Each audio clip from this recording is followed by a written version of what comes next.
Yeah, that's worrying to hear about. He thinks Danny will play a lot better today.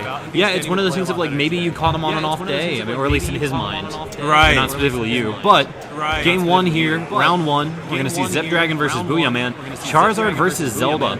I've seen Booyahman at the last couple of tournaments, and it's always interesting Zelda on screen, you know. Really the only real like recognition the character's getting is from a Japanese player that I can't recall, and Purple Guy from Florida. Yeah, I've really only seen Purple Guy, and I know the Japanese player you're talking about, but I haven't watched much of him. Booyahman, pretty solid with down throw up air, you know, getting that 50-50 and that sort of stuff. Yeah, the nice thing about that, and I think this is something that Zepdragon is probably already well aware of, is that the safest DI will always be DI behind Zelda. Yeah. And that's something like I played Booyahman before, and the entire time I'm just like, don't forget, DI backwards. Exactly, yeah. You know, and it's weird because you don't normally DI into a character off of a throw like that. But however, in this situation, it's probably the best case to keep yourself alive. While they can still follow that, it makes it much more difficult, and from what I understand, not true, correct? Yeah, if you DI what would, you know, kind of technically be into her, so like away from the way, or towards the way she's facing, sorry, the way that would normally be away, then you DI just straight above her, and she can connect it true at certain percents, yeah. But Booyahman off to a pretty good start. And now Zepdragon, primarily a Bowser main, tweeting out this morning that he's actually going to be going Charizard for most of the season because he's having more fun with this character. You know, it's keeping his interest more. He wasn't able to get really, I talked about it earlier today, he wasn't getting the follow-ups that he's used to getting with Bowser, and pretty easy stuff too, so, you know, that frustration was starting to sink in and really kind of poison the second half of his last season. So instead, you know, opting for Charizard instead now. Ooh, wow, and catches that down smash, getting a fairly early kill. Down smash has been a great hit angle. Absolutely awesome. It's really, really rough for a lot of characters to deal with. I mean, and it's such a great ledge guarding tool as well. You know, it hits below the ledge on characters with, you know, either poor hitting hitboxes or characters with no hitbox whatsoever. Booyahman going for the hard call out there on the Vanish. You know, it's something that'll kill super early, but if you don't get it, it puts you in a lot of end lag. Yeah, her teleport is definitely high risk, high reward type of move. Oh, I like the air dodge to neutral B there. A lot of invulnerability on that, and the hitbox comes out at a pretty fast way. So yeah, and it comes out at certain points outside of Zelda's body too. So it's really hard, even for a character with the size and the range of Charizard, to get inside that neutral B. Yeah, exactly. Now, is that Nayru's Love, correct? Yeah, that's Nayru's Love. Okay. And the up B should be for Wind, yeah. And then you have Din's Fire. And Din's Fire, yeah, and then the Phantom Knight. Reference to the Ocarina of Time and then Spirit Tracks, if I recall correctly. I think that's right, yeah.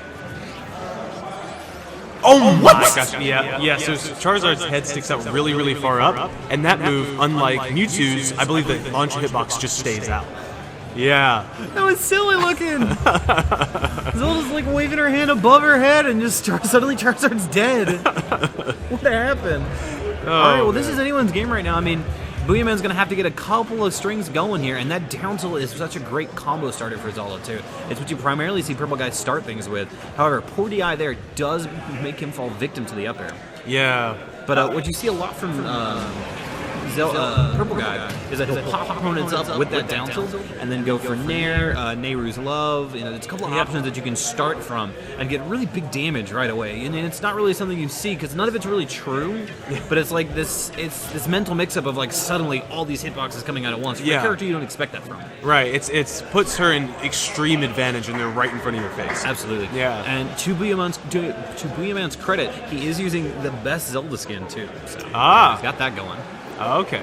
Zepdragon not using Ridley, so, you know, points taken away, but he did win game one. I remember that before the game came out, and somebody said Ridley's in the game, and then somebody else commented that was also at the event and said, no, it's just purple Charizard.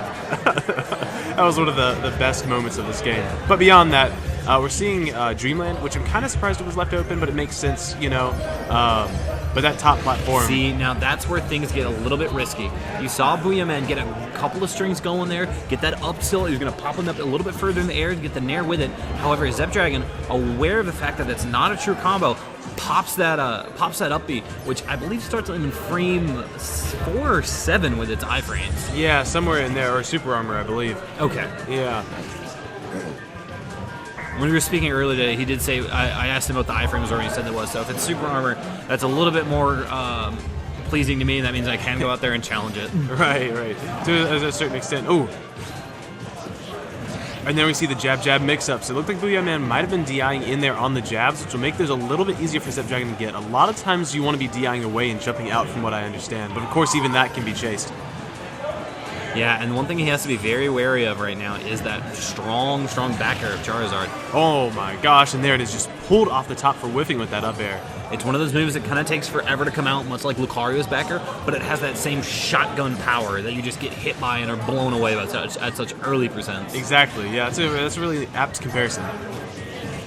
Oh, and we've talked before about how just amazing Charizard's jab is. One of the best I can think of. I believe it's like frame 4, incredible range, and leads into all sorts of things. Yeah, one of the main things that Charizards can do at mid percents is cancel the jab into grab, and then really just work from there in their combos. And it seems it's been frustrating so far for Booyahman to really get this game started.